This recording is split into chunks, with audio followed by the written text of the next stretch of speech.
and warming up a little bit, I'm ready to start my practice session. I always start off with a short club, a wedge or a 9-iron. And the first few swings that I make are really just to get a feel for the club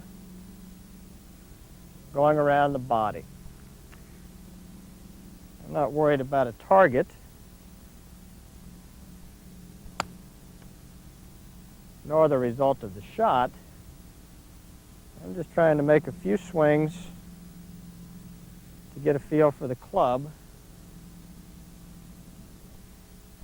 and for the body turning on both sides of the ball. You notice these swings are real wide and slow in pace.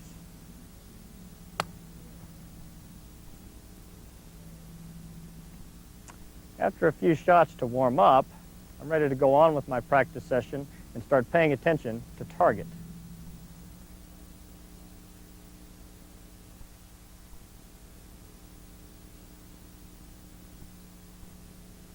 As I continue with my practice session, I like to start with what I call the rotation drill. And it's simply placing the club on plane and making sure that the club face is square to the plane. Now, these are short, controlled swings, and what I'm trying to establish is the proper movement of the arms and hands, and therefore the club and club face through the hitting zone. The club rotates around me in the backswing and around me in the through swing, and the feeling of impact should be as solid as with a full swing. Now I'm going to continue this drill by keeping my feet together but lengthening the swing. Now the body starts to get involved here by turning, but we're really feeling the club swing with the arms. The arms are working and rotating on either side of the ball, and that allows the club to swing back and through on the proper path. I'm starting to pay a lot of attention to the ball flight here.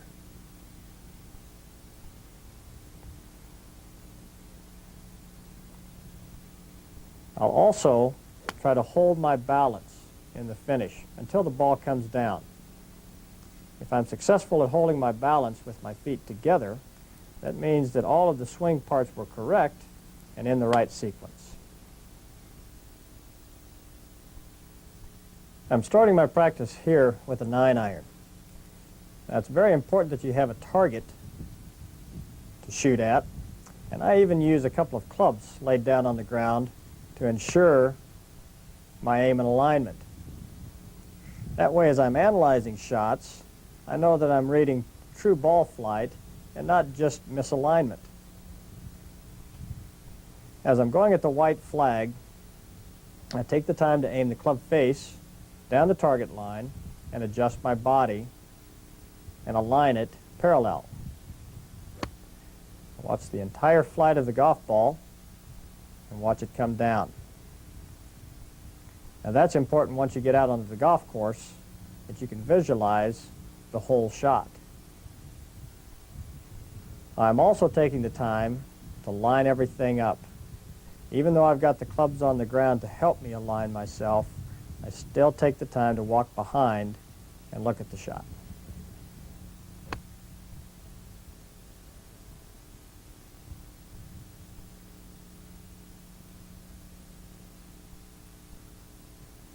As I move on to a longer club, I also adjust my target. I'm now aiming at a red flag that's farther away and marked by an X on your screen. Again, I'm watching the entire flight of the ball, making sure that I know where it comes down, and analyze that flight. I've also adjusted my clubs on the ground, so my aim and alignment can be checked as well. Now you'll notice that each and every shot that I set up over, I go through the same routine. That becomes important out on the golf course because a consistent pre-shot routine leads to consistent swings.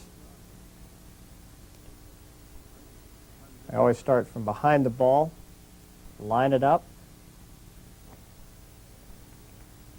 set club on target, check my alignment, and away I go. Now once I've achieved a satisfactory result, I will move on. I end my full swing session by practicing with the driver. I try to give myself an imaginary fairway. I'll set up a boundary to the right and a boundary to the left. Now you'll see a white stake at the end of this first shot. That's the middle of my fairway. Again, I approach the ball from behind, aim the club face down the target line, and then adjust the body. I'm going to watch the entire flight of the ball all the way to the ground.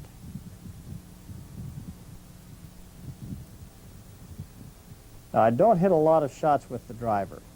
I'll only hit usually 5 to 8 shots total with that, because you can get into a habit of swinging too hard.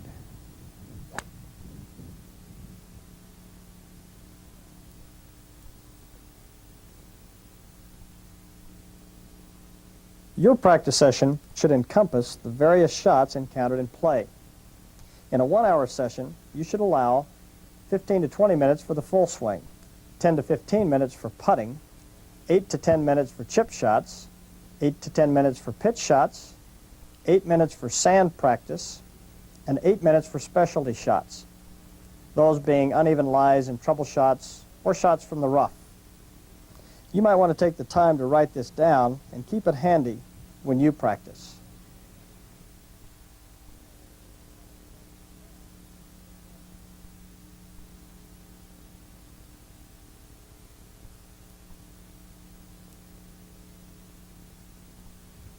That concludes my practice session.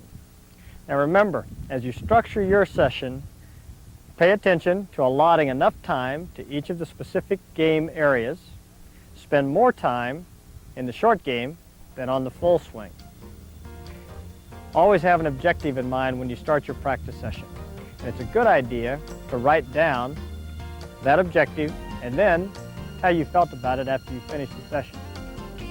Now you'll find if you work these practice sessions properly, it'll lead to lower golf scores.